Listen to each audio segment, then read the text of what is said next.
Greetings, everybody, and welcome to the second, not pilot, Space Versions Literary Society meeting. Yes. A book club. And I'm not starting by singing incredibly high. Hey, I thought that was a great start. It was so high. Yeah. So I watched Psycho Goreman last night. Cool. Psycho Goreman. Tell us about that. So, okay. Oh, yeah, we could do it properly. Like, I could actually start off with the synopsis of the film. Yeah. So, spoiler warning, obviously, because we're going to discuss the film. All the spoilers. So, I will say it's not really a film where spoilers matter a great deal, so don't be put off by that. So these two kids discover a long-held evil buried in their back garden. They dig it up, and then Millie, is Millie the girl's name? Yeah. She discovers Mimi, that's it. Yeah, she discovers that if she holds the creature's heart in her hands, because it's separate, that she can control this evil character, and she can just like have this great sort of evil that spans the universe as a plaything, really, I guess. Worth noting that she herself is kind of evil. She is kind of evil, yes. Which for me is what makes the whole thing work. What makes it fun. She's a little girl and she's kind of evil. Yeah. God, I've just realised I'm shit at doing synopsis. That's something to work on for them. You're good. Keep going. Adventures ensue. I think a lot of it is a character piece. Who was the kid that got turned into the brain? Yeah, that's Alistair. Yeah. Oh, by the way, sorry, Hamish, are you ducking again? By the way, because yes, you are. Yeah. Because you switched rooms and then Pipewire reconnects. Thing. I just sat. Yeah, you're right. So it's sending. Yes. No. I'm not yet. No worries. I mean, I do wonder if sometimes we should just bite the bullet and have our own Jitsi instance on like freebooters or something. We did have a Jitsi that we used before, didn't we? Yeah. It's to be honest, it didn't cut out my sniffing. One thing I like about Discord is it does seem to do like automatic like gating and stuff that for me works well. So you don't hear my. Also, I have noticed that since you've got the Yeti, it's not we can hear you a bit better when you're not quite as close. Yeah, that's the main thing. Yeah, that's the main thing I cared about. Yeah, which is here. Vaguely, yeah. But you don't. Your voice doesn't change too much as well. Like it sort of. For the audience at home, usually knickknacks that say extra hot and fiery, and they are, but it takes a few seconds, so you sort of forget, and then a few seconds you have another couple, and you go, Does it hit the tongue, the throat? Tongue mainly. Okay. It's just pain. Yeah. I like the. You like pain? Did you say? A little bit. You sorry? Chris likes a bit of pain. Yeah. It's like it's the BDSM of food, isn't it? Like chilies. I love that these plants make poisons that they're intended to stop things from. We say this the other day, and then we just like that. Oh, that poison's delicious. Yeah. Well, I mean, isn't technically mint a poison? Yeah, I think it would probably. Yeah, I know nicotine is as well. Which is, we like all these delicious. I mean, they're not poisons for us; they're poisons for insects and stuff. Yeah. And it's given them quite a boon in. Chocolate cocoa's poisonous to almost every mammal on Earth, including us. But we've got a better tolerance for it than say like dogs and cats and stuff. Yeah. Oh, interesting. I need to stop eating those. They're just addictive. They are. Join the Patreon to see the cut where Hamish dies on stream. Oh yeah. So, I was thinking about, because I've actually started. Also, I've worked out how to do tabs on the phone, because I started a TSV file on my phone. Oh, I thought you meant like in a browser. Yeah. Okay. Oh yeah. No. Markor, which is the text editor I use, which is I reckon really good for phones, actually has a little. How does it come with a keyboard then? It comes with like keyboard additions. No, I mean a physical. So I have put. Let's have a look. Where have I? Where's the icon? There it is. So I've started a TSV file, which eventually, because what I've got, right, this is a clever thing that I'm going to do. Watch it. It's going to. Oh, tab separated values. Tab separated values. Yeah. Give me a second. And what I quite like about that. You know when someone says it's hot and you underestimate it and you go, that's not going to be that hot. Oh my God. Yeah, very professional use of the cough button. Cough button. So I've got. We call it mute in the business. Okay. So it does tab separated values there. I can do. I don't know if you can see. So I've done 3 there. Yeah, well, one is title year rating. Is that how you've done yours, Drew? I think it's date of rating. Oh dear. Oh yeah. Mine's date of rating, rating title year. Date of rating. Sorry, say that again. Date of rating. Yep. Rating title year. Date of rating, rating title. The date when you've rated it. Date of rating, rating title year. Okay, that sounded like a whole jumble of words there. Date of rating, rating title there. Yeah, there's a lot of words together that you kind of have to pull apart. Date of rating, date, and date of rating date. It's like there was a poster in the pub when we were getting our breakfast, and it was real ale sale, but it had something else in it as well. It was like just three lines on a poster, but it read like a tongue twister. It was like something real ale sale, but it was a real ale sale by Christian Bale. Oh my! So I got PG Psycho Goreman and I've got Twilight. So those are the 2 that I've recently watched and reviewed. Do you want to guess what I've given Twilight? Well, which of those 2 did you prefer?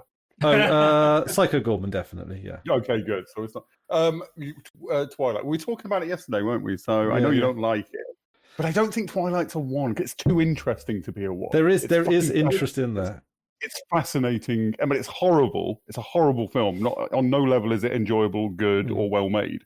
But it's fascinating that people like that, and it got made with a big budget. So 3? Yes. 3. And I think 3 is fair. Also, with this rating system, I have decided I will not use partial points. No, same. Yeah. I give it a 1. I've just argued it for it not being a 1, and I need to go and give it a 3. Yeah, I'm going to go through all of the films I've watched on your list and then add my rating. Yeah, it's a good way to start. Good way to get started, Yeah. So, but I've given Psycho Goreman, and I'm not settled on this because there are things I like about it, but there are things that knock it from the top spots. Let's get into that. So I have given it a 7. I think that's a perfect. That doesn't offend me. As somebody who likes it very much, that doesn't offend me. Yeah, that seems a pretty fair. But for since people might be watching this that might not, I mean, unlikely, but they might not have watched your other episode of, because this is a different channel, effectively. That the rating system isn't like it's 1 to 10. It's not like 5 to 10 is good and 5 and under is bad. It's not. It's a 1 to 10 scale. Yeah. Don't take it. There's some cores that I greatly enjoy. If you want to see, so we're sort of basing this discussion around a page I found that actually objectively rates movies. It's at friendo.monster/rat.html, and it's just an objective. I assume God made it. Okay. Because it's just correct. Well, you've put Sneakers as a 1, and you've given Crank a 10. Exactly. Sorry, what was the 10? A Crank. Was it Crank a 10? Yeah. No, I don't think it's a 10, but it's quite high. Crank's not a 10, like an 8. I've not seen them, so I can't. I honestly, Crank is a contender for the next episode, I reckon. Because I'd have to watch it then. Let's watch both of them because they make a beautiful. What, Crank 1 and Crank 2? There's only 2 of them. Oh no! I think you like it, Hamish. I probably, but it's not that I've anything against it. I just never got around to it, and I do like Jason Statham. Yeah, for some reason, he's usually good. Yeah. So it's 7, but it could be an 8. It's got, like, I gave it a 10, but it's a 10 because it's very low budget and because it's very indie. They're clearly just having so much fun making it. Like all the costumes and like there's a lot of practical effects in it. Like a lot of miniatures as well. Yeah. When they do like the alien planets, and I just respect the creativity. So it gets bumped up because there's definitely you could tighten up the editing, you could tighten up the script, some of the performances. Although I will say, this seems to divide people. The people who don't like it, it seems to be because they don't like the performance of the little girl. Whereas I adore her. Like she's definitely she reminds me of this will mean nothing to Hamish, but I can't. What's the name of like the bad lady out of Power Rangers? Oh, like Rita. Is it Queen Rita? Rita Repulsa? Rita, yeah. Rita Repulsa. She's a little bit that. She's a little bit like pantomime-y. Yeah. Which sometimes I can find off-putting, but I think she nails it. And I love her. Yeah, I think she walked the line, and she could have put me off it. And that's one of the things that makes the trailer for this film doesn't have an atmosphere to it that suits the film. That's the thing. But the thing is, I would say it's largely a comedy film, and all you can really do with and like the worst comedies, they just put all the funny bits in the trailer, and then when you watch the film, you don't want to do that. So it is, and the rest. But they didn't. Yeah, so the comedy bits I absolutely loved. Right, like it made me laugh a lot. So on the comedy part of it, to be honest, as far as comedies go, if it's just being judged on its merits as a comedy, it's a 10, right? Like it made me laugh more. Lens, like it made me laugh enough for it to be a 10. The things that I liked the good guys, with the Templar people. Yeah, they were good. I like the guy who's just like, I just don't understand sports. I like the way Mimi this is towards the end, so spoiler for a line. But I love how she decides it like there's about to be a battle between evil and worse evil. Yeah, yeah. That's the one thing, because it's like, are we supposed to have some sort of sympathy for Psycho Goreman because he was kept as a slave, and then the Templar people turns evil. Like there's no progress to evil. He's just freed and then is evil, which I love it. Then he becomes the Archduke of Nightmares, apparently. Which he does back up when he appears in the kid's nightmares, and I love that when he's in this kid's nightmare, and the kid's like, "Well, what do we do now?" And he's like, "Well, just wait for your nightmare to end, I guess." And they just like stand there. Yeah, in fact, it had a little bit of the style of humor of the recent Dungeons and Dragons film with Chris Pine. Yeah, I can see that. Yeah. And interestingly enough, I see what you mean. There was that kind of like, it's funny because it's odd, or funny because it's awkward. And honestly, like the stuff where the battle when they get captured, and she says, "How is it? I can't remember if it's a sword or an axe or something. How are you looking after it? What kind of oil are you using to?" All that bit. Yeah, that was. I think it's rips them off bits. Similar to the D&D film, it very much doesn't take itself too seriously, but not to the extent where it's not grounded. Like there's still it's a less grounded than the D&D movie, I'd say, but it's still. Because I don't like things that take themselves. I don't like things that take themselves not seriously to the extent that, like, how do I care? Less grounded than that is something that's fucking less grounded than the D&D movie. Like, I don't know. I mean, I know what you mean because what I mean is just to be clear about what I mean is like in D&D when they're in peril, it's real peril and you care. Yeah. Like it's not comedy to the extent that like even the peril is. I would say like for example like the Princess Diaries. Yeah. Okay. Yeah. That's even I enjoy that film, but like even the peril there is silly. Like you're never feeling a sense of tension or anything like that. Okay. And that gets away with it for some reason. But generally, I want the dramatic bits to be grounded, even if you're doing a comedy thing. Yeah, that's fair. I love the bit where what's the other kid, the third kid, the friend of the family, Alistair? Alistair. Yeah. When he gets turned into a brain and it just like he just stays as a brain forever, like that. He's just a giant brain monster. He's just there and nobody comments on it. Yeah.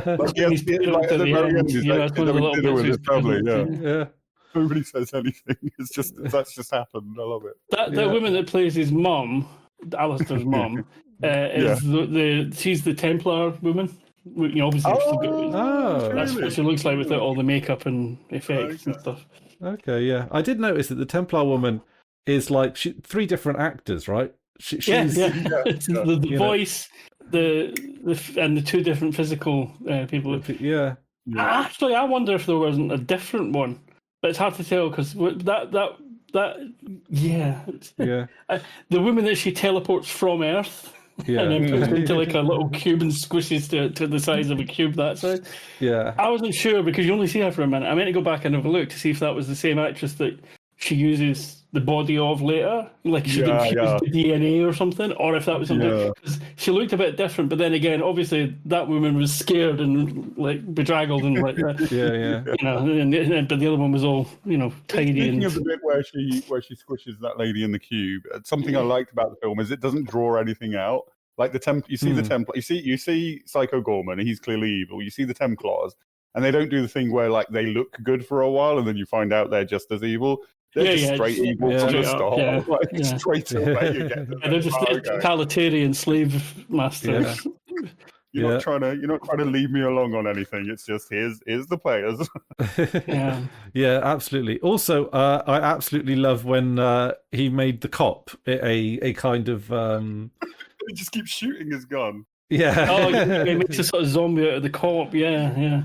The love heart card with was it please kill me or whatever. Oh yeah. That's not romantic.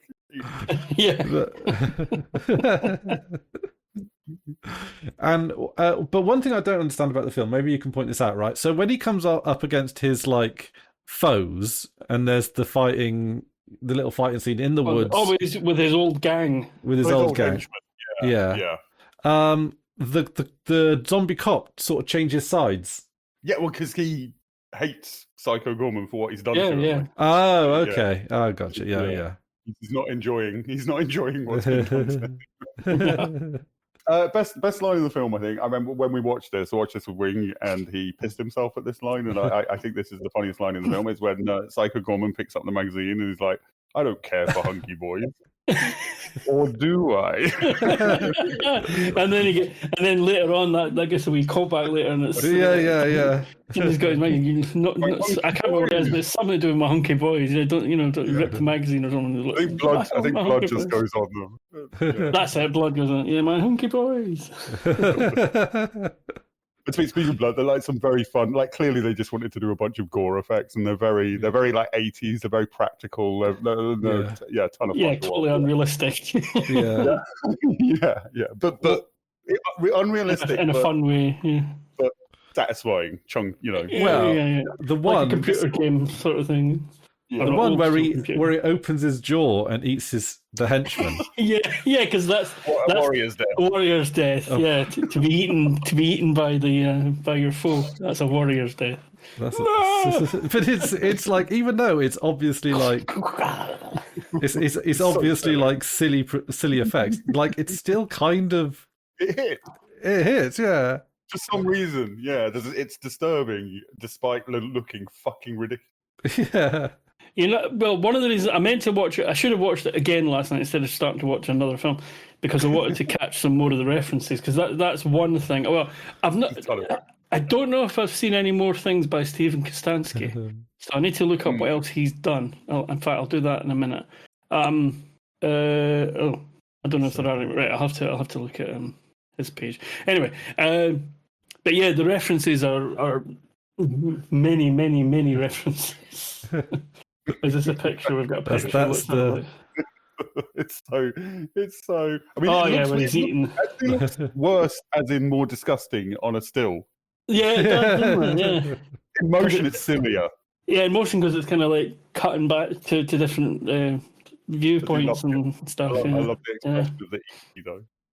But references. So there's a lot of references to other things in it, and the two biggest ones are both Calvin and Hobbes ones. I'm not. If you've read Calvin and Hobbes. No. I'm a massive Calvin and Hobbes. Crazy Ball is Calvin Ball. That is, isn't it? That's Calvin Ball, and the little red. The trailer. Little red trailer thing, which she treats like like you would treat a cuddly toy or something like that. She doesn't just treat it like a little trailer. Oh, so it is a little bit Calvin and Hobbes back of the bag. In that, like, she's Calvin and Psycho Goreman's Hobbes. Yeah. Yeah, in a way, yeah. I think there's definitely a sort of Tom and Jerry, Looney Tunesy type sort of feel to bits of it as well. There was another big reference. That's why I wanted to watch it again. There was another really big reference, and I can't remember what it was. But you pointed out, Drew, that basically it's E.T. but different. E.T. but good. E.T. but good. It's an obvious. It's a reference to something I don't enjoy, but the obvious reference is like the town is called Spengler, which is. Oh, that was it. It was a Ghostbusters reference as well. That was it. Yeah. Can I talk briefly about its budget? Go for make it. a comparison. I think it's so 850,000, right? Oh, is that its budget? Which is a lot of money, but not for a film. For context, June 2, 190 million. One episode of the current or most recent episode of Doctor Who, 14 million. This is all in dollars. Wow, really? One episode of Euphoria, 25 million. I mean, there are smaller budget. There's another indie low budget film I like called Beyond the Infinite 2 Minutes, and that was 20 grand. That was really impressive. Wow. But that's set in 2 rooms really, whereas this has a lot of location shooting and a lot of special effects. But yeah, so tiny budget even compared to one episode of Doctor Who. So it's impressive. That is impressive. Like, how do they do that? Rosie's just messaged about. She's listening in, is she? What did she say? I can't switch. I can't believe I have been Twilight shamed. 3 is fine. Oh no, she's listening to yesterday's podcast. Oh, is she? Yeah. Oh well, yeah. Yeah, because that's what you mentioned. Well, let's shame her worse. What I've noticed about Rosie is she's a fucking idiot. Well, the cookies thing really set you off, didn't it? The soft cookies thing's really done it for me. But aren't cookies... You see, the thing is, I've been thinking about this cookie thing. Sorry, this is a reference to other episodes of other things as well. Sorry, Rose just come in. I could have a cup of tea if you like. I'd love a cup. Oh, thank you, my love. He looks cautious. Like, right. Oh no, we're slagging her off. I got a cup of tea out of it. You got a cup of tea, well done. The cookie, yeah. See, before cookies were more of a thing here, so I'd say sometime in the 90s, American biscuits, i.e. cookies, became a thing here. But before that, if you said to me in the early 90s a cookie, I actually would think about a soft biscuit. That's what I would call a cookie. A cookie wasn't anything to... I would say the 80s, but a cookie wasn't anything to me until... So for any Americans listening, when we say cookie... So what you call cookies, we obviously call biscuits. What we call a cookie is a subset of biscuit. It's a very crunchy thing with chocolate chips in it. Like a crunchy, crumbly biscuit with chocolate chips in it. That's what we call a cookie. But the American one is the soft one. And that's when, in the 90s sometime, they started coming over here. Because I remember in Glasgow, there was a place that sold those kind of things. And it was like a big, it looked like a big cookie to us. A big chocolate chip cookie or whatever. But it was soft. Yeah, dear America, fuck off. I wasn't sure then, but, you know. Okay. It's always funny when... I can't remember what it was. There was some... Oh, I know what it was. I was watching... There's a guy I watch on PeerTube who does little electronics videos. And generally once a week, one of his videos is that he gets like bits and pieces from like... what do you call it? What's that Chinese thing? Temu? Alibaba. AliExpress. Yeah, Alibaba. Alibaba. Well, that's where the name comes from. Yeah. And it is the name. Yeah, it's the name of the organisation. Anyway, point is, he does these things, but he always has like a can of beer, and it's all he's Canadian, so quite often they're Canadian ones, but they're not like big brands. They're usually sort of craft beers or small local breweries, all that kind of thing. And they've always got like tasting notes, that kind of thing. And he was talking about something that was I think it was a stout or a dark beer or something, but he was talking about it tasting like biscuit. And I'm not sure even now whether he meant the North American sense or real biscuits. Because what's biscuits in America is It's like it's a savoury scone. It's very much a scone, but it's savoury, and you put gravy. You have gravy on it. Yeah. Is it gravy on a scone? A scone, yeah. Mm-hmm. So, folks, I've got the actress there before and after. It's the same woman. It is the same one, right? But I think in the first one, her hair's... Oh, no, yeah, as soon as you see it again. That's why I was going to watch it again and say, it's the same one. But obviously the first time she's, like, terrified, and everything. And the other time she's, like, all cool and calm, and her hair's tied up, and she's, like, businesswoman, cop thing person. Yeah. Anyway, that's just... So, but yes, well done. Mystery solved. Well done, sir. Excellent. Another reference that I've just remembered. The planet that they're from is Gygax. Oh, of course, yeah. Which is spelled slightly differently, but it's Gary Gygax, the D&D inventor, one of the D&D inventors. Yeah. I like that it had a crawl at the beginning that was clearly. Yeah, that was excellent. Yeah. Again, another thing that 80s films did. A crawl. Also, another film. The blurb, the text at the beginning. Oh yeah. Thank you. But another one. You know what? That crawl reminded me mostly of Conan the Barbarian. That's what that style of crawl. But like also Beastmaster or something like that. That kind of thing. Yeah, that's it. I don't know if Beastmaster has one. Freaky Tales has a crawl as well, actually. Okay, cool. I need to watch that. Yeah. Also, actually, at the beginning of the film, the music sounded very, very much like Power Rangers. Like there were a few Power Rangers references. Yeah. It's got a Power Rangers-y feel. Yeah. Also, it's like I really enjoyed the dad character. He was, kind of irredeemably useless, lazy. But like when because it's classic. Like they wake up the thing, they're nervous about what's happened. They go to bed, and then the kids are like, "Dad, do monsters exist?" And the dad's like, "Well, humans are the real." He's like, "Humans are the real monsters." Just like always says the wrong thing. But it works. Like he and Mimi, like, are kind of peas in a pod. Like they get along. Like they get each other, and I enjoy that. Well, that's what you see. You see at the end when they're on different sides. That kind of like that is so genius. Yeah. Like, he gives her a little bit of advice at the end. He tells a story about when a man lured him into a van with baseball cards, and he's like, and I went with him, and it was the best decision of my life. And and I think she responds with, "Yeah, that makes sense."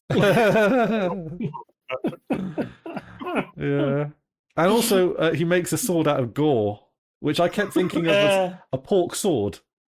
That bit made so little sense because he sort of had to dodge around with a sword. Her spine out and stuff, and she's fighting with a sword again, yeah. I love it. It's just so silly. Yeah. It is a very silly film. Like, if you don't like it, it's silly without being... I have a low tolerance for silly, and I enjoyed it greatly, so it didn't cross that line for me. I think it does hinge on whether you enjoy the performance of the... I don't want to go too hard on the performance of a 12-year-old girl, you know what I mean? But, like, it hinges on how much you enjoy it. A lot of the film rests on her and how well she does, you know. No, I will say... Yeah, I will say she actually nailed it. There are a few, like... I think direction might be like a big part of it, but there were like little acting moments, like the one that got me and Rosie. I'll throw it up on the screen. It'll be just this one when she was in her bed, just like. Oh yeah. She ends that scene with something like, "You're dismissed," or something. Yeah. But I thought she was going to suddenly pull the cover, like as soon as the parents went out of the room. I thought she was going to pull the covers in and have, like, I don't know, a chainsaw or something just from the way she's been acting. Yeah. I was definitely getting a lot of the Power Rangers vibes from it, but in a way that I really like. Like. Yeah. That's that dad character as well. Like he just, he made everything so awkward in a. Yeah, he made things worse constantly, didn't he? Like, and the first scene you see him with really is when he's about to. He's like, "Okay, I'll dig the hole." I'll fill the hole back in. Yeah. Who's going to fill the hole back in? Well, I'll do it. Oh no, I've hurt my hand. Can't do it. And the bit where he's having the argument on the toilet. Keep screaming. Yeah. Like you say, there's a lot of genuine laughs. Like, yeah. Oh, see, honestly, like just re-reviewing it, I'm kind of tempted to push it up to an 8. And I mean, it's even got it's they there's like there's an alien monster in their house, and they're all screaming and panicking. But in the next scene, they're deciding what clothes to wear and stuff. Oh, they do an 80s, they do an 80s, 90s, montage of him trying on different clothes, changing room montage, and it was amazing. It's like they play on a lot of cliches without being clearly. It's not it's not a parody in the sense that they're not mocking these things. It's a loving. Oh yeah, definitely. A loving parody of some the things that 80 low budget 80s did. Okay, so here's the thing, right? Here's why it doesn't get a 10 from me, is entirely down to the fact that I don't like the setting. Earth, yes, I don't like Earth. Overrated. So I think this is going to become most apparent in our generational differences here, because if the era, it's just. It feels like a lot of the references are just a little bit before my time, just a tiny bit. Oh, right, okay. So I was may well be. Yeah, and I never enjoyed a lot of the So I really liked the Power Rangers growing up, love that. But I was never into like E.T. And a lot of the stuff, like same thing with Stranger Things. Like Stranger Things, really quite enjoyed the story, but the references were after your time. They were so all I know. So they were like references. Also, Stranger Things is the dumb way of it's just. Do you remember this? Do you remember this? Like it's a little bit over the top, that one. Yeah. I will say, I don't think you need to. It's not like you need to get the reference, because what it's really referring to is like 80s B movies. I mean, Conan wasn't quite a B movie. Beastmaster, like all that ilk. And you don't need to have seen those to get. It's not like you will miss the point of the film if you haven't seen those. I don't think, but they do. Yeah, it's just the feel of it more than it is the actual content of it. Yeah, and that's the thing. Like, there's a lot. Like the film itself. I'm not going to fault it, because the stuff that it bases itself on is stuff that I wasn't particularly fond of. Yeah. Like the Ghostbusters. Never really cared for the Ghostbusters. Never really cared much for Jurassic Park. Although that's that's objectively wrong.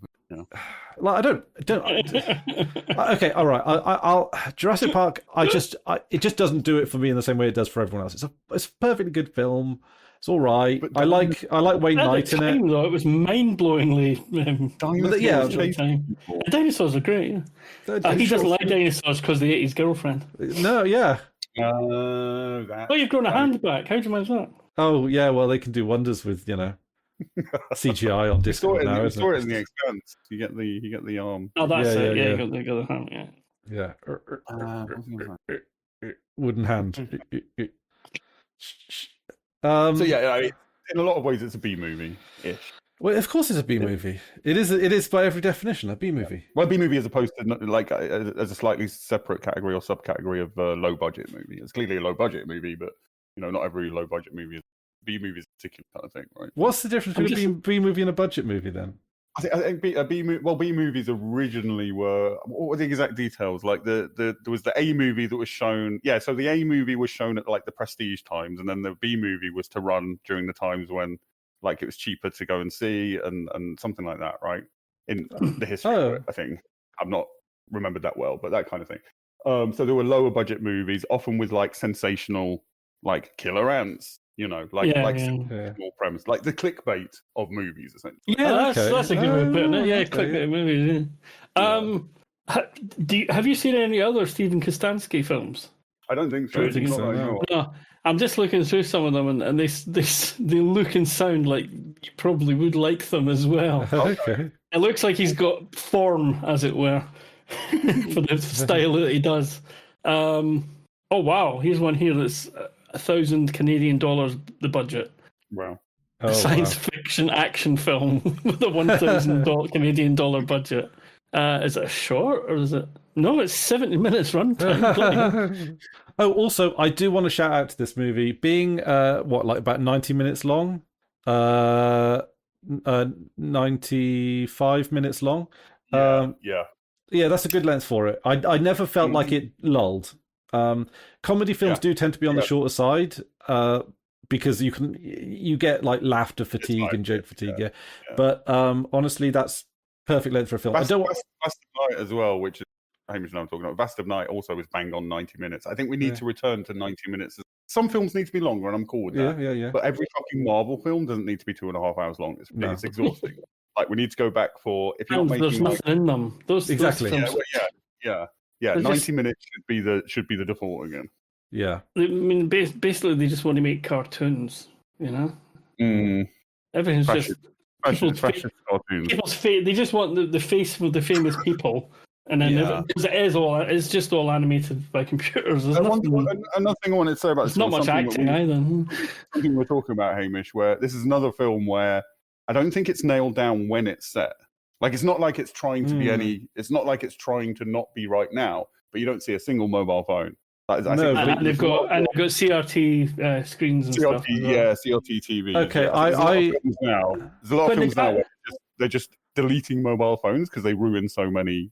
Yeah. Okay, I get a free card for some stuff. I was working this out. I reckon, based on the little gadgets and things that I've seen, I'm going to say late 90s. This was set in. I think the cars looked contemporary though.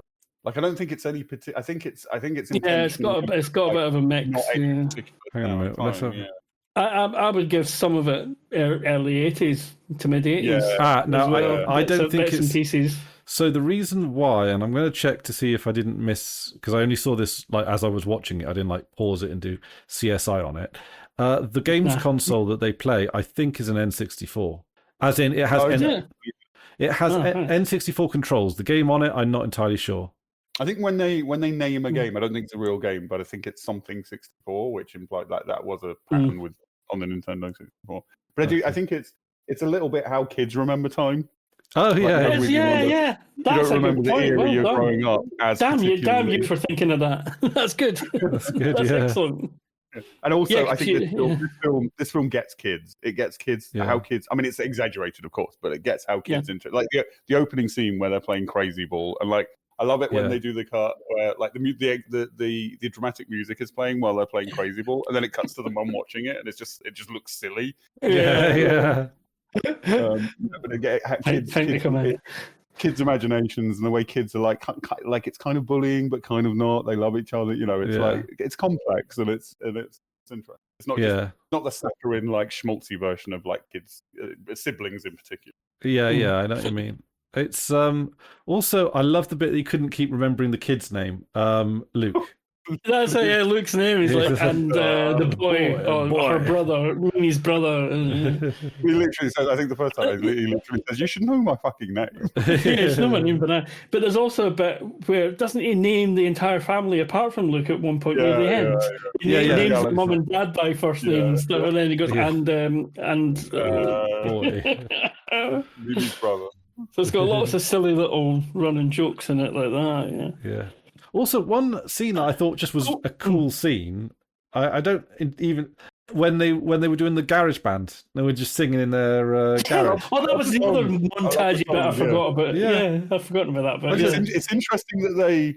I think they must have cut stuff because I assume that was more tied in at some point because it just cuts to that out of nowhere and then cuts away from it. It comes back in. So does the clothes montage, really. You know? Yeah, but that makes that's more of the time.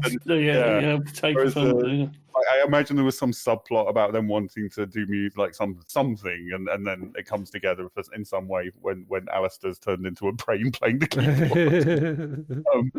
But I love it nonetheless. I just thought it was like a little slice of life type of thing, you know, just possibly, yeah. And it's very referential as well. That one. Like it's got a little bit of you're gonna know the movies it riffs off better than me. And stuff. Yeah, Bill and Ted sort of. But again, it's not. They don't do a schmaltzy song about feelings and love and how teamwork brings you together. It's just fuck everybody, fuck you. I'm the best. Fuck off. Yeah. It's Mimi's anthem. It's Mimi's internal fucking. Yeah, it's her internal. Dialogue. Fuck you. Fuck you. Yeah. For clarity, no, they don't get a 12-year-old girl to run around shouting "fuck you." She uses the word "frig." Yeah. Yeah. Which, yeah, makes sense, I guess. When she says frig, but I'm hearing fuck. Yeah. When she's explaining to Psycho Gorman why it's such a great word, like you're hearing fuck. But also, isn't frig like also a filthy word? Yeah, I think it's one of those where Americans. I think Americans don't know what it means, so they it's think the same as wank. Like, they have wank. They don't quite... bollocks. I mean, bollocks isn't usually rude over here, but it's. I know there's an episode. I remember I saw this as a kid. There's an episode of the Flintstones where Fred Flintstone just like he stubs his toe or something. He goes, "Oh bollocks!" And like as a 7-year-old, I was like, oh, "Mom, Fred Flintstone just said bollocks." Yeah, I mean, bollocks amused me. Married with children. You remember that? Oh gosh, yeah. Peggy was from a place called Wanker County. That's where she was from, and it was like, and every few episodes they'd mention, oh yeah, some blah blah blah Wanker County, and you're like, love that. Actually, Married with Children came up when I was just trying to get an overview of the budget of things just to make a comparison, and Married with Children was 10 million an episode as well. Wow. That was that around this time? I think that's in today's money. I don't think that's. But even then, there wasn't special effects or shit. Today, it was a one-room soap opera, basically. Yeah, it was pretty much one room. Sometimes they were in his shoe shop. Occasionally they're in the street. It was later on though that the shoe shop was brought in. It's a great show though. I rewatched a few. I remembered liking it when I was younger, and it's one of those where like, does it still hold up? I didn't watch much, but I watched 2 or 3 episodes, and I was like, yep, that still stands up. Oh really? Okay. It's got the feeling. It feels a bit like a 70s sitcom, in as much as you think, oh, it's like Benny Hill sort of level of humor, and you think, is that going to be horribly misogynistic and Well, it's different in that the wife has a voice. Yeah, Peggy is yes. So I think if the wife was quiet as well, and the daughter was still like silly, brainless bimbo girl, then that would probably balance it all off. Or put it off balance rather. But yeah, the power she's got. I mean, all these kind of things are based on the same. They're all the same sitcom they've had for decades in America. You had I Love Lucy, and then you've got the Flintstones and the Jetsons, and then you've got the Simpsons and Family Guy. There's one I've mentioned before. The same. There's one I've mentioned before that does something really interesting with that dynamic called Kevin Can Fuck Himself. It's star, but it's Kevin Can Go Fuck Himself. That one's I won't. I've talked about it before, so I won't talk about it again. But just read the premise; it's really interesting. Okay. Also, for those of you that don't know, I think frig means finger banging, right? Yes. Yeah. Ah. What was it? Is that how you do it? Just. Wait, are you like kneeling next to her? Well, yeah, I get it. Like, it's just so over there. Well, because don't go into details, please. No, it's okay. Camera's there. He's here. Yeah. Okay, so well, the reason I know that is because of the James Joyce unpublished letters. I thought you were going to say because of the song "Friggin' in the Riggin'."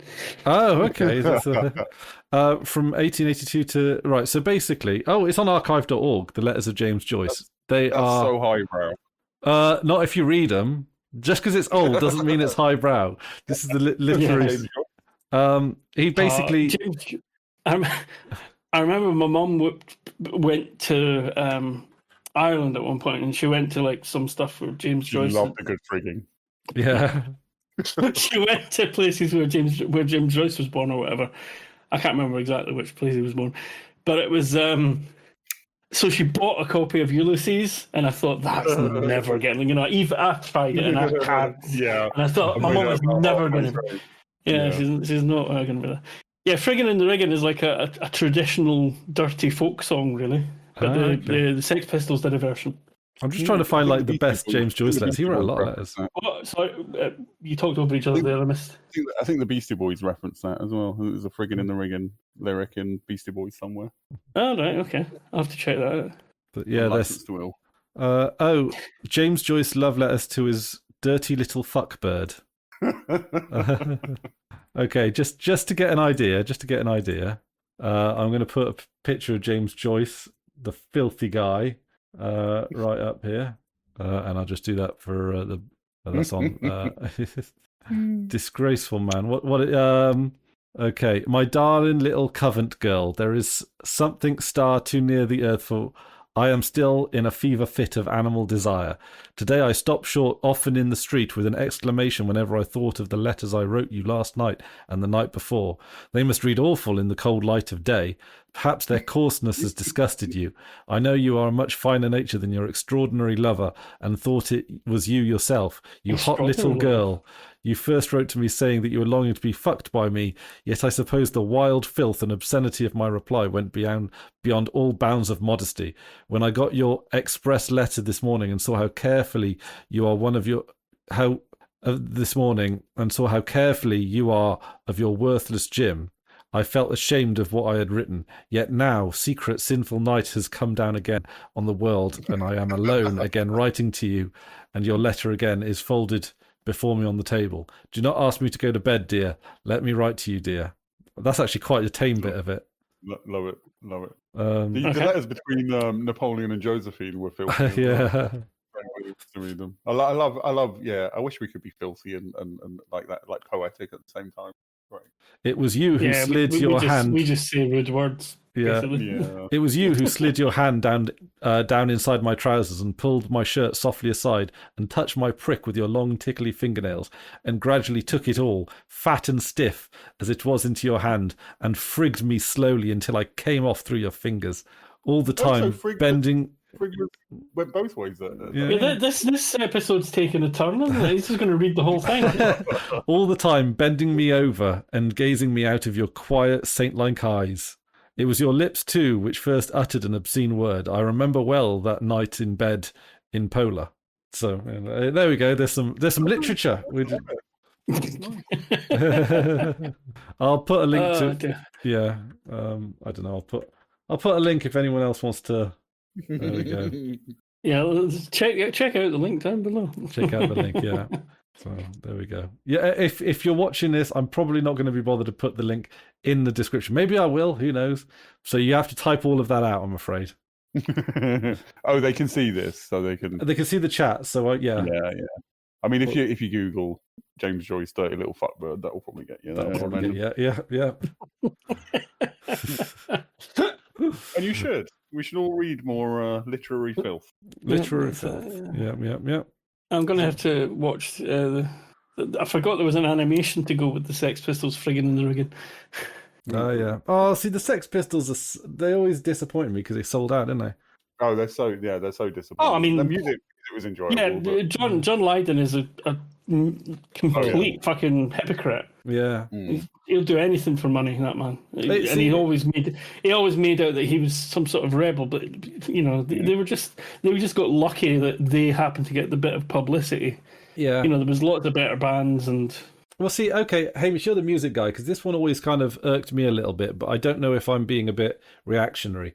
Rage Against the Machine. Now, I don't hate their music as far as music goes, but the fact that they were signed by Sony Records, I think it's Sony Records, just kind of underwrote. It's like a protest thing. I love that it's a protest thing every Christmas. Let's send Rage Against the Machine to #1 to make Sony a bunch of money. That'll show them. Yeah, exactly. And they did that against like Leona Lewis, who was also signed by. No, they were on Epic. Oh, Epic. Is that the same? I'm just about to check. Epic is part of Columbia, parent Sony. Yeah. Okay. So, yeah. Oh, there we go. Yeah. So, because I know that Simon. At the time they were, they were part of. So no, wait a minute. At the time Rage Against the Machine came around, they were that. There seems to be a gap in the dates on this. I'm trying to work it out. I mean, it's Sony now. Sorry, it was basically Sony. Yes. I mean, I think broadly, just as a broad pronouncement, we just shouldn't look to celebrities for politics or political views. Like, look to musicians, film stars, royalty. Don't look to celebrities for political opinion. Well, see, here's the thing, right? Though, but like art is often a political expression. So if they're singing about their beliefs, that's perfectly valid. Don't get me wrong. I'm not going to treat that perfectly fine, but it should carry very little weight as like a political thesis. Oh no! Fish brought this up quite a lot. He talked about it a lot because obviously, I mean, you probably don't know his music unless you've caught a few in my show. Mm-hmm. But he writes a lot of personal stuff, a lot of like in relationships and all that stuff. But a lot of his stuff is about social politics and capitalism and all that, war and everything. But he doesn't. He made a point, and he said at the time when the Scottish independence referendum came out, he said there's a couple of reasons why he didn't really publicly, because he obviously is better known in Scotland even than he is anywhere else. He didn't publicly want to sort of get involved too much because he's fully accepting of the fact that he works in a capitalist industry, and he doesn't, he doesn't feel that he's got the moral high ground when he tries to talk about capitalism sometimes. Yeah, but also talking about when he was talking about the politics, he said, although I have political, opinions, and he puts them, he puts them in his music, he doesn't really like talking about it because it's for the same sort of reason. Back to the sort of, he's not in poverty or anything, he's not on the edges, and also at the time his now wife is German, and they were going to move to Germany anyway, and he didn't want to be one of these fucking expat nationalists or anything, like what fucking Sean Connery was exactly what I was trying to think of there. Yeah, it's like Yeah. I mean, of course, everybody's entitled to have a political view, and their art might reflect their political views, but it should carry no more weight than your baker's opinion or your friend's opinion or your milk lady's opinion. Or that's the problem, especially these days of tinterwebs of. You can't put a very sophisticated political thesis in a song. If you're interested in politics, read political. However, the problem is that's what gets because I was having let's call it a discussion. Let's call it a discussion with two friends of mine, a couple that are slightly older than me. They're about in their early 60s. And I was saying, I just can't believe that people vote for the Conservative Party, and even unless they're like mega rich, because you're voting against your own interest. And then we got talking a little bit, and she just started spouting little, 2 and 4 word phrases that soundbite bollocks that's been used in the news, like shirkers and workers and all that kind of things like that was her political opinion, her political discussion. And I thought, there's no point here, is there? There's no point. Yeah. And as well, that same couple, the guy, I'm not naming their names. They might watch this. I doubt it, but they might see this. But it's just what was said. I'm not dissing them in any way. Well, apart from anyway, I hadn't seen him for a long time, and I went in and blah blah blah. And for some reason, politics came up, and he's going, "Oh yeah, you'll be happy with this lot." Then and I was like, "What do you mean?" And he thought because I was basically socialist. Because it's Labour. Because it's Labour that I somehow it was and it was that's it. It's just a tribe. It's just a pick a side. It's not there's no nuance to it, and that's what frightens me is people do go into a voting booth with no more political insight than that. Oh, this party's the red one, that one's the blue one, that one's the yellow one. And it's like. And then the other thing he said, and the thing he said that really struck me though, wasn't just that he assumed I would be for Labour because I'm against Conservatives. The thing that he said that really struck me is because I think I sort of tried to explain why I don't like Labour, the current Labour Party. Excuse me, sorry, as well. And his answer to me talking about a few details, going into a little bit of detail, his answer to that was, there's no utopia to be found. I was like, just give up. Don't you can't, you're not going to get. And I was like, that's what you get after the grinding, 70 years of grinding fucking neoliberalism. Well, I mean, I shouldn't do it, but I've got into the point of I subscribe to a newspaper, or the online version of a newspaper called The National. Oh yeah, I like Scottish that. Yeah. I mean, I read the Welsh one. Independence. Yeah. Same group, isn't it? And I've got into making comments on that, and one of my comments there was. I can't remember what it was, but it was about. Oh yeah, I remember what it was now. It was about somebody was talking about one of the journalists. We were talking about 2 journalists who do work for lots of different places, including the Guardian. And somebody thought I was being disingenuous by saying something along the lines of even Guardian readers listen to George Monbiot. Mm-hmm. And I said no, that was my actual point. I wasn't saying that's a bad thing. I was saying that. Guardian readers, the Guardian by and large is very much mainstream Westminster centric. The broad editorial of the Guardian is almost, you could call it centrist if you like. It's the best I can give it, but people treat it like it's some sort of radical left-wing paper and everything because it's the most left-wing mainstream paper in the UK, but it's centre right at best. Best centre right, yeah, thank you, yep, exactly. With some quite a variety in some articles. Their editorial is centre that's right. What I'm saying. Yeah, that's what I'm saying. Yeah, that's the point I was trying to make to this, is to say that it was that George Monbiot does write for them. He's a great guy. I really like him. Really respect him. Do you ever watch his? You don't like him? I like him.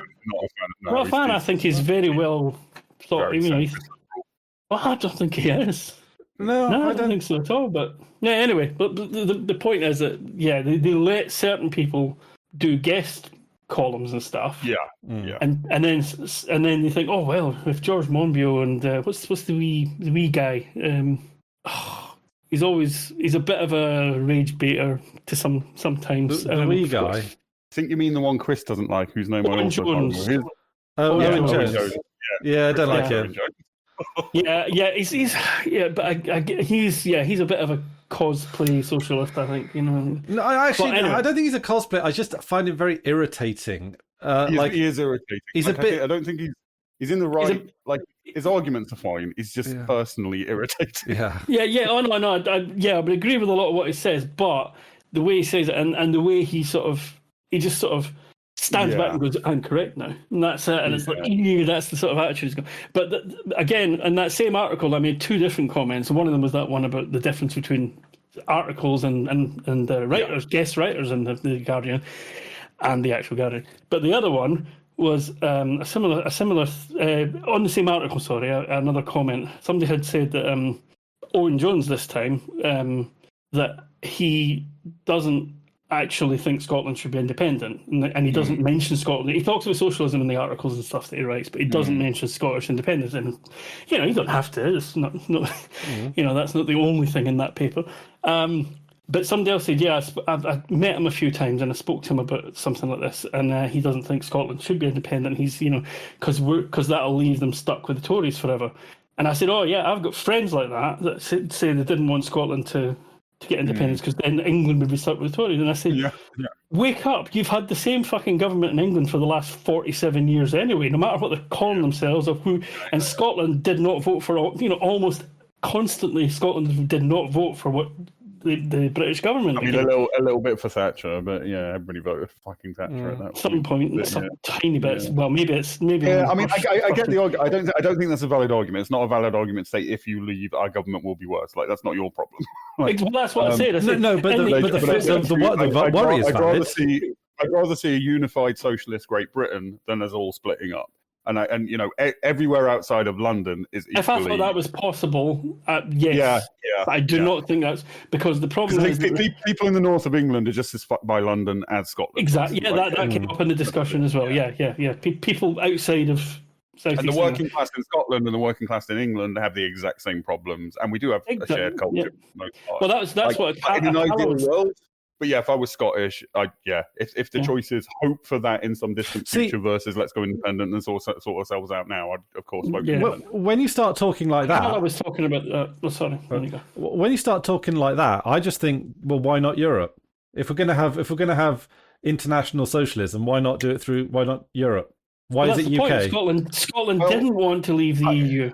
No, it didn't. No. If you told everybody in Scotland that the EU referendum, because nobody believed it until it happened. If you told everybody in Scotland, right, the EU, if the referendums had happened the other way around, Scottish independence referendum would have definitely gone yes. Oh, of course, yeah. That has massively changed people's opinion since then. I would say we're talking about an already existing political union versus, I mean, there isn't political union across Europe, and what the European Union, what it is it's a free market liberal neoliberal. It's still the same problem. Yeah. Ideally, I'd love a unified world with a socialist government. Borders and stuff are stupid. We've got to work through the democratic institutions that exist, and the EU is not. And that's why I think Scottish independence is a better position than just hoping that enough people that vote against their own interests will join that. They haven't for 47 years. It's been very close. It's been very close every time. It's not as close now. I think from the polls I've seen, independence has pulled ahead quite a bit. It varies from poll to poll, though, which suggests that it would be a toss up, and it always, when it happens, when the powers that be campaign and propagandize against it, that always knocks the vote down a bit compared to the polls beforehand as well. Yeah. I mean, they're very good at scaring the right people. Yeah. Look at what they're doing with Zach Polanski. Look how fucking terrified they are of him. During the last Scottish referendum, do you remember there was that one particular advert that was like a Scottish housewife, and she was like, "Oh, I don't know what to do. It's all so scary. I should do this." Like that's it was. I felt insulted as a Scottish person, and I'm not a Scottish person. You know what I mean? It was patronising. It was disgusting. Yeah, not very brave heart of you, is it? Yeah, be an Australian. I mean, anyway, should we get back on the Psycho Goreman? Let's. Yeah, let's. Sorry, I'm just getting something about the server and it's making me worry. But we're not on my server, so it's all right. It's all right. It's not. I know it's something else. Cool. But yeah, no. I did find it quite amusing, and I'm sure this is a reference to something else in the garage band scene. Goreman was playing the drums, and is that not? Again, it's sort of. It's Bill and Ted. That's it, with the Grim Reaper. Bill and Ted. Yeah. Oh, of course. That's the second Bill and Ted film, but yes, okay. Yeah. Yes. Yeah. Which I enjoyed. That's not Bill and Ted 1. That's Bill and Ted 2. Yeah. What did you make of the Bill and Ted 3? Fine. Yeah, that was all right actually. Yeah. It's fine. Yeah. Unnecessary with the daughters, but more fun than expected. Yeah. Better than I expected. I'll give it that. I think I saw Jay and Silent Bob Strike Back 2 the other day. Oh God. Yeah. Well, I mean, hang on. It was a film. I saw it. I quite liked Kevin Smith stuff, but it's diminishing returns as time went on. I would say. I enjoyed certain of his films at the time, but you cannot ignore at this point how much of a fucking prick he is. I mean, sure. The Bob reboot. Yeah, I did see that. Yeah. That's right. I like Clerks. I don't like Clerks. I liked Dogma. Clerks. I like Dogma. Clerks was all right. I like Dogma, and I liked first Jay and Silent Bob. About it. Yeah, I mean that's like. What about Mallrats? I still like Mallrats. Yeah, I like Mallrats. But again, though, not Jason Mewes, the other Jason. Oh, for fuck's sake, I forgot his name. No, I know. Yeah. Jason Lee. He's a in real life. He's a. Oh, isn't he? Yeah, he's Anyway, Psycho Goreman. Yeah, Psycho Goreman. Okay, Let's get back to Psycho Goreman. I don't know what else do we have to say about it. Actually, we set out on it. Well, I mean, we know your rate. What rating would you give it, Hamish, on a 1 to 10? See, I knew you were going to ask me this, and I hadn't really got an answer yet. Give a range if you want. Fine with that. I mean, I'd rate it. See, I've only seen it once, which is not usually if I'm going to rate something with only seen it once, I'll have a very definite answer, and if I haven't, I'll need to see it a few times. And I feel like I'm going to need to see it a few times, but I'd do a close reading. I'd give an 8 at the moment. Yeah, I think 8's. Yeah, I gave it a 10, but it's a 10 that's with respect to how much effort, how much creativity and effort went into the special. I mean, I enjoyed it greatly. Objectively, it's an 8, but budget and creativity and stuff bumps it up to a 10 for me. And the little girl performance was amazing. I loved it. How do you do a thing where you put a TSV file in columns? Because if I do, what do you mean? If I do CAT and then I'm trying to get my movie list up, right? Oh, I see. Right, yeah. And if I do cat, it turns the tabs into spaces. So I'll show you. Yeah, if you just pipe it through column, that should make it a bit tidier. How does column? So COLUMN -T is it? No, I think just column. Honestly, my -T I think puts it in tables. Yeah, no, you don't want the -T. I don't think. No, column is not the right. It needs an argument. Oh no, wait, column -T. No -T. welcome to the technical podcast. You probably have to specify the separator for columns, and I can't remember how to do that. This is what it's got. This is what it's got for me at the moment. Yeah, no, it's still coming out the same. Yeah. Because if I do it in Vim, it's all right. Yeah. What are you trying to do? Why do you need? I'm trying to display it into a nice little table, so I can put it in the Discord, so I can show the people my thing. It could be like do a bash thingy and make it into a little web page. Yeah, I will do it in a bit. No, that's still the same. Vim... I mean, that's fine. I can read that. It's perfectly fine. There we go. That's not going to be correct, is it? No, that's the same. Can you do tabs in? How do you do tabs in this text box? See, this is the problem with TSVs. I like the idea of tabs, but then I press tabs aren't supported well on the phone, or they're not supported well. What about control tab? Nope. That's fucked everything up. What have I done? Oh shit. Oh no. What have I done? Okay. Misses. Okay, I'm back. I was trying. Yeah, I did control tab, and that fucked up stuff. Yeah, I can't. How do I do it? How does one do a tab in the Discord chat? Oh, you need to wrap the ticks around it. The back ticks. No, as in if I want to press the tab key. How do I? It won't do that. I won't do that. Yeah, because it tries to change. It's a web page, so it tries to move around the focus. Yeah. Okay. Shall I use a pipe? Does pipe work or? Just for the people watching and wondering what the hell he's talking about, this is Chris trying to make his version of Drew's film and TV. No, okay. So it's all right. So column -T for table, and then we want. So you try to do this in the command line. Yeah. To output the file. Yeah. Yep. And then we want. Can the viewer see this? Because I can't. No. I mean, I can. Yeah, but you don't have to. I just wondered if that was. I can. Because otherwise, it's just. There we go. Except I can't. Can I have the stream? It does. I can't. Well, that's what I've got so far. Let's see. Are you streaming the right thing? Because we're just seeing the help output. Yeah, no, I am. I'm help just for column. Okay, so man page. No, it's the help page. Help, yeah. So I want -T, and then I see the cursor now. And then table. What's the separator? Isn't because if I do column-T, that doesn't work, right? Because that treats space as tabs, right?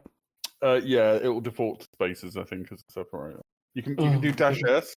Oh, wait a minute. No, wait. Here we go. I got it. Are we wrapping up the show then? Because this is prime, even for us. Psycho Goreman. Well, overall. Okay. All right. I'll show you the latest kerfuffle so far. There we go. That's what that did for me. So yeah, I don't even know what that is. What? You've subtracted the letter T, the lowercase t, from everything. Yeah, you want to wrap that /T in single quotes. I don't know whether column will accept that, but that's your best bet, I think. Okay. Right. Linux experts, folks. That's us. Nope, didn't do it. Okay, well there we go. Oh, it's taking it literally. It's taking it as T. Yeah. Okay. Right. Okay. We'll figure it out. We'll figure it out. Yeah. Why don't you just use Microsoft Office like everybody else? I can't afford Microsoft Office. How much is that nowadays? £1 million? Do you have to pay for Microsoft? I don't remember ever paid. Cloud. Mind you, I suppose I only ever had to use it in a workplace. So, yeah. Yep, me too. But anyway, 7. I don't know. Really tempted to move it up to an 8. So if you see it as an 8 on the website, this is why. This is why. Yeah, I mean. Oh man, this is the problem with giving something a rating at all. The amount of things you have to consider. But I think Drew put it. Drew's better at justifying his rating. Not justifying. That sounds like it's like showing his working, if you like. When it comes to the ratings. Yeah. And you bumped it up because you appreciated the budget nature, the indie nature of it. I think it comes across, actually, when you're talking about all that, it comes across as something with a much bigger budget. Yeah. Definitely, yeah. Yeah. When you compare, I mean, a that lot of the effects and things are like obviously done to be tongue in cheek, not because some of the stuff is really quite impressive, and you go, oh yeah, that was obviously not real, but that looks more real than the other thing and stuff. So it's interesting. The costumes were for the alien committee. Yeah. That just so funny. Yeah, they were excellent. Oh, and I've just remembered the one that was just like a gory skull face in a jar. That's amazing. Like, it's clearly a hand puppet, but it's that was it's fun. Mars Attacks. I thought that one. Oh yeah. But I'm thinking, but remember the fight with his former gang as well. There's that one thing. It's a sort of tub. It's like a gore robot. I fuck knows what it is. A gore robot thing. A washing machine. It sprays blood or whatever it's meant to be everywhere and everything. And then he breaks it open and all the blood comes out of it and it dies anyway. So it's like, what's the logic of this weapon? Well, it's exactly the feeling watching a lot of those 80s films. It's like, that doesn't make any sense. Yeah. You just went along with it, didn't you? Well, the one that got me was why in the Power Rangers, where the upgraded putties had these like big Zs on their chest that if you hit them, they died. It's like they have these big buttons. I've only watched a few episodes of Power Rangers. And I think Hamish has watched zero. Never. Yeah, zero. But then, they have these like big buttons on their chest that that kill them. Just, Well, that seems like a bad idea. Yeah. I was going to say something else that's gone in my head because you made me laugh about that now. What was worse is that the older versions of the putties didn't have these buttons on them. They were put on them as like a Mark II. That was an upgrade, yeah. I don't know have they been working in software development for a long time or something? Probably, that's it, yeah. That's how that goes. We've upgraded them to Windows 7. I don't know, Windows... So that the things are broken. Yeah. God, man, I haven't used Windows in so long. It's so weird and complicated and just doesn't make sense. Is it on the cloud? Is it not? Yeah. I got to be honest, I sort of get where those people that are like, if Linux, if it's not Linux, it's Mac. And it's like, well, I kind of get it now because it's like... Yeah. Windows is just locking, I don't know, it's just awful. Apple at the moment are vying for most evil corporation on the planet again, Oh, what are they? Horrific things recently. I'd rather, just their operators. I'd rather use Mac OS than Windows. I don't want to use either. As an operator. But they don't. But aren't they trying? I mean, I don't know this because I don't use it that often. But old Mac OS, classic Mac OS, whatever you want to call it, was actually all right. I thought up to 8. I don't know. I never used 9. I don't think, but up to Mac OS 8. 8 started to show regression over 7. And that's when they started that sort of, because, you had a control panel in 7 and little add-ons and things that you could have for setting up color schemes and backgrounds. And that all kind of started to fall away. And, no, it's all this color. This is what a Mac looks like. This is, no, you're not allowed to change it to suit you. It's a Mac. You're, it's like, what's that? What's the car company that don't like the cars being, Rolls-Royce. Like if they see... if somebody from Rolls-Royce sees like a Rolls-Royce that's been neglected and left and stuff, they'll go and offer to buy it rather than their product being seen as... I think it's 2 or 3 times I've heard stories like that. Like some farmer bought one when he had a lot of money, and it slowly but surely just sort of sat in his driveway and sort of decayed away. And somebody from Rolls-Royce spotted it one day and said, no. That's not on, and they bought it for the price of it, as if it was a working thing. But it's like there's that clothing company that will explicitly refuse to give put their clothes on sale, or give their clothes to any kind of charity that they don't sell, and they burn them. It's like an American company. Well, that sounds about right. It's not what's that? American Eagle or something, isn't it? It's not them, is it? They're evil for a lot of other reasons as well. Oh, okay. I don't know. I can't remember the actual name of the company, so I don't want to throw one under the bus. Maybe not. Maybe I should be. Well, no, American Eagle are evil for other things, though, so that's fine. Okay, I don't mind mentioning them. White supremacist pricks. Mm-hmm. Chris, I found the answer. Oh, okay. To the command line thing. I wasn't sure what you were talking about there for a minute. I knew I'd used this before, but I just had to find it. That's what you need to make it, to tell it it's a tab for separate. Fucking hell. Okay. Column -S space dollar backtick. No, it's not backtick, is so it? the dollar makes sure that it converts it to a tab before passing it to the column command. So single quote /T single quote is a tab or dollar blah blah blah. Okay. Okay. See, in the olden days, if you're pasting that into Discord, you'll need to do the backtick. You'll need to surround it with three backticks, then three backticks. Okay. Yeah. Okay. Yeah. It's but back in the old days, we just put the ASCII code in for. Hey, well done! Yay. He's made a table. There we go. Like I was going to say that if I was trying to do that in BASIC back in the day or on any of these machines that are over there, I would you'd use the characters, the command character string CHR string, and in brackets the ASCII code for it. Okay, yeah. I think you can do something similar with Bash. Yeah, you can give it a character code. But anyway, I think we've exhausted the topic. I think. Should we? Yeah, I think so. Is there anything? I'm just trying because I keep remembering little bits of it as we're just about to move on. Like, there's that. Okay, well, one little bit that is somewhat worthy of mention is when she prays to God. The little scene where she prays to God, and then smashes the crucifix. I was shocked by that for an American film. Yeah, well, it's Canadian. Oh, is it still, right? Yeah. Still, Yeah. But yeah, she's like, basically, frig you, God, breaks the crucifix. Why am I talking to you? There's a new God in town or something. That's it. She breaks several commandments in that one scene. Oh man, the zebra sunglasses were the right choice. Yeah. But also, she. At the beginning of the film, she was giving me kind of like Louise from Bob's Burgers vibes. Yeah. But then she kept getting more evil as the show went. Yeah.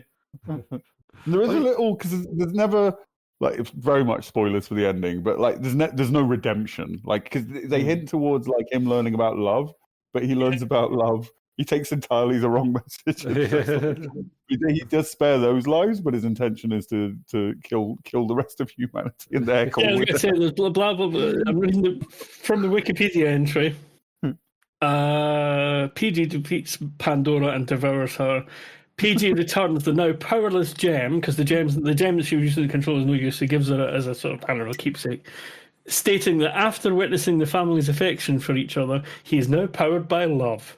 He will use that love to destroy the galaxy, but promises to spare the family. I love it.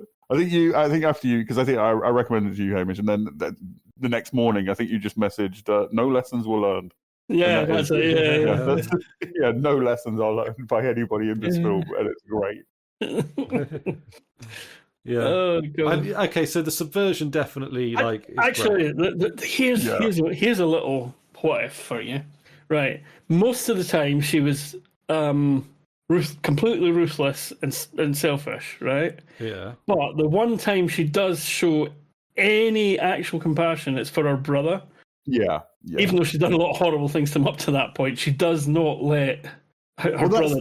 That's one of the reasons why I think I say it it gets kids. Authentic kids thing. She loves him all the way through. Clearly, she loves. He's a subordinate, and that's how older siblings see their younger siblings. They see them as a subordinate that you have the right to order around. No, she's younger than him, isn't she? Oh, is she younger? Okay, well, she was younger than him. Let's say the dominant sibling rather than the older sibling. Yeah. Not age as much as... There's the right to order him back. There's a moment where she tells the Psycho Goreman to kill him, and the Psycho Goreman picks him up by the throat or whatever. It takes a few seconds. It's just stop that. She loves him. I get it. It's sibling love. It's complicated. Brutal. I'll give you an example.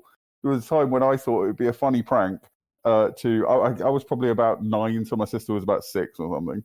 I thought it'd be a funny prank to heat up a 2p coin on the stove, and then hand it to her and tell her it was a game where she had to grip it as hard as she could. Oh man! I picked it up very quickly, put it in her hand, and she gripped, just burnt her hand badly. So it's that kind of evil, isn't it? I thought she'd grab it and then very quickly release it. But no, she grabbed it for a bit and then realised it was burning her hand and then dropped it. So it did more damage than I intended, let's say. Yeah. Ah, dear. That And she kind of still thing, puts up with you. And that's how you lost Brother of the Year award. Oh, I've got a question. We're talking about references and stuff. Oh, actually, yeah, there's a good line from the dad about this as well. The place, they go through the woods. That's another sort of Calvin and Hobbes reference as well. They're chatting about Also every indie film. Yeah. But they go to the warehouse. Don't say what it is yet, because I want to tell the dad line, but afterwards. And they go to the warehouse and oh fuck, I forgot what I was going to say now. I wondered if that was a reference though, that it used to be, and what it was, it used to be a shoe factory, and they mentioned that 2 or 3 times throughout the film, and the dad goes, when he finally ends up out there, he goes, "Oh, I remember when this used to be a shoe factory." And wasn't there a little throwaway line near the beginning as well from either the brother or the sister, like, "Well, this used to be a shoe factory until such and such happened and somebody died." Some local urban rumor or that's it. Yeah. But I wondered. That's what I was wondering though. Is the fact that it's specifically a shoe factory any sort of reference to anything, or is that just like a bit of a joke that's where they found the location? It was a shoe factory. I think in low budget films in general, I think it's a bit of a lazy trope to go like they're at the old X factory. Right. Okay. That's definitely a thing, but I don't know whether it's. I don't know whether the shoe factory is a specific reference. Yeah. Oh man, I'm laughing again. Now that I'm thinking about the gem thing, I've forgotten why the gem stops working. It's because he's now powered by. It is that it was powering him, and now he's powered by love. So he doesn't. The gem just fades and is just keeps it. And she gets to keep it, which is cute. And then there's a definite sort of maybe Godzilla style reference at the end as well, where he's grown to be supersized and he's destroying the town. Yeah. Oh, yeah. On TVs in the background. How did he do it? I missed that. I thought, if you look at it, it's obviously just used perspective. There's not spoilers for the next episode, but there's a Godzilla bit in Crank in one of them, in 2, I think. Oh, it's Crank the next episode. Has that been set in stone? Next episode, Crank 1 and 2. Okay. Crank and Crank 2. The full Crank diptych. That was the word I was trying to think earlier. The Crank films very much make a diptych, and I feel like they should be watched together. What's a diptych? Are you sure you don't mean diptych? Like a triptych. Oh, okay. like a triptych, but two. Yeah, too. Okay. I love the shock face of this one. Is that how you say that? I'm not sure that's how you say that word. The shock face at the end was amazing. Yeah. That's funnier in motion because his jaw just drops and it's hilarious. Yeah. Not very articulated puppet, and his jaw just literally just falls under gravity. Yeah, there's another one as well, which is bit dark, but yeah.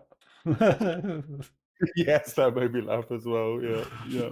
All the aliens are great. All the council of less evil or more evil aliens is. Yeah. There's a philosophical question for you. Who's more evil, Psycho Goreman or the Templars? Well, see, I would instantly say the Templars, because he's more sort of...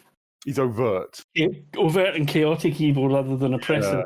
Yeah, I think I agree. Yeah, they're more lying about it. He's just like, I'm going to destroy it. Yeah, they're claiming it's all some greater good. I'd rather have honest evil. Yeah, they're couching it all in like we're the greater good and we're correct. Templars are slave owners, which I feel gives them an extra level of evil.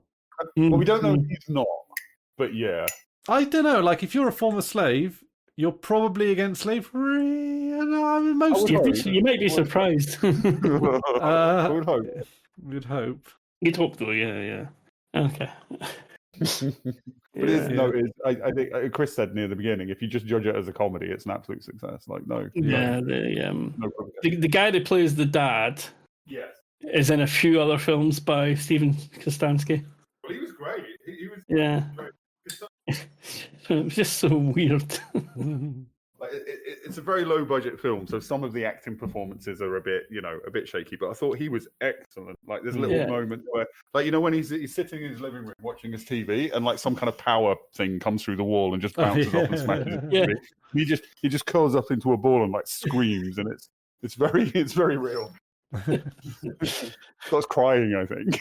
Yeah, he does. Starts crying. Oh my god! And also, I also love the bit where they, I think it's when the family's first introduced to Psycho Goreman, and like they explain what he is, and then it cuts to them just walking through town, and Psycho Goreman just offhand kills some kid. And like there are extras just walking down the street. They just sort of glance and then just carry on with their business. Like, Well, it's the same thing with Alistair. It's just like that's what Alistair looks like now. Well, there's a bit in. I wonder whether. Sorry, I was going to say. No, go on, sorry. You go first. Okay. Okay. I was just going to say, is she supposed to sort of have a crush on Alistair or something? Oh yeah. No, that's established in the beginning, and she still has a crush on him as a walking brain. Like she gives him a little kiss, which is adorable.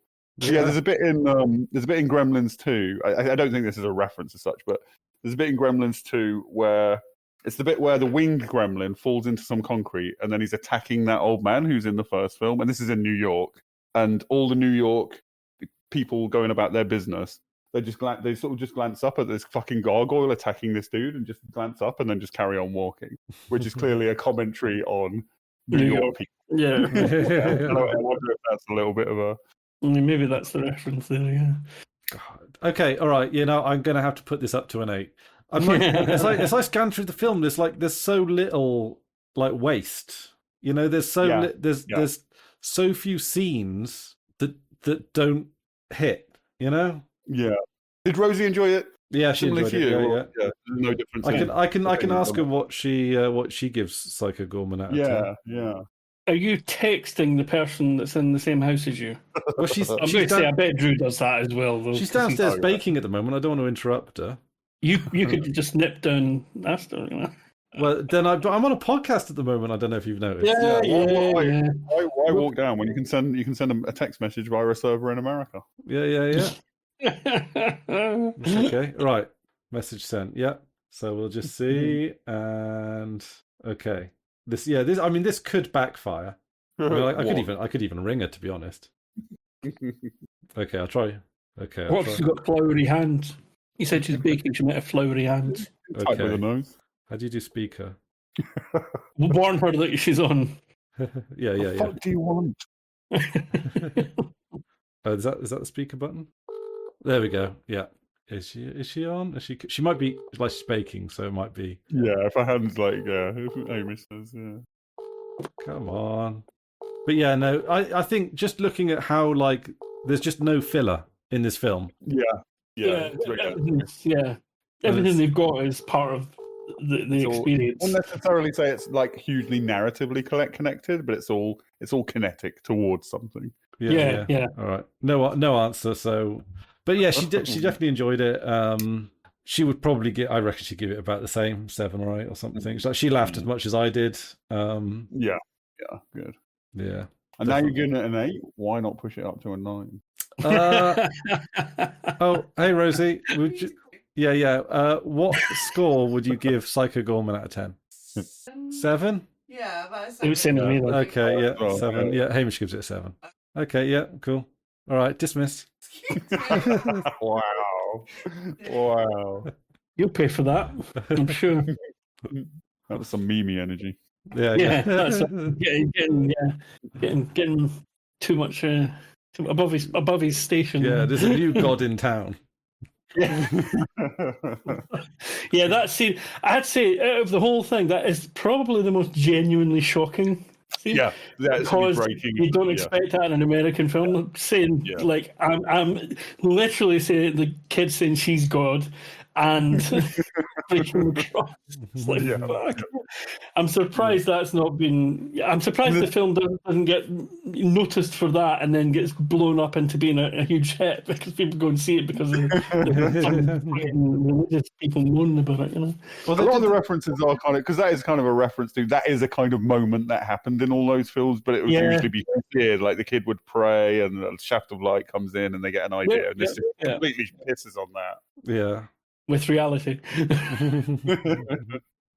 Yeah. And I mean, by that point in the film, given the power she has over Psycho Goreman with the gem and everything, she almost is a godlike figure. Oh my. Right, so I think so. So you, Drew, you give it a 10. I'm sticking to my 10. Yeah, not that I completely agree with both of your ratings as well. Yeah, they're all fair. Me and Rosie we give it a 7, and Chris, do you bump it up to an 8? Is that right? I'm bumping it up to an 8. Yeah. Cool. So I'll make it available on my website. You should do a page on your website, Hamish. We'll talk about that once we finish this podcast. Okay. So yeah, this is going up to be an 8. All right, yeah. So I'll just remember the way we used to finish. See, I never edited the endings of because I was doing the recording. I never edited the endings of Space Virgins episodes. I hovered over the stop button on wait for an appropriate moment, and then just cut things. So usually.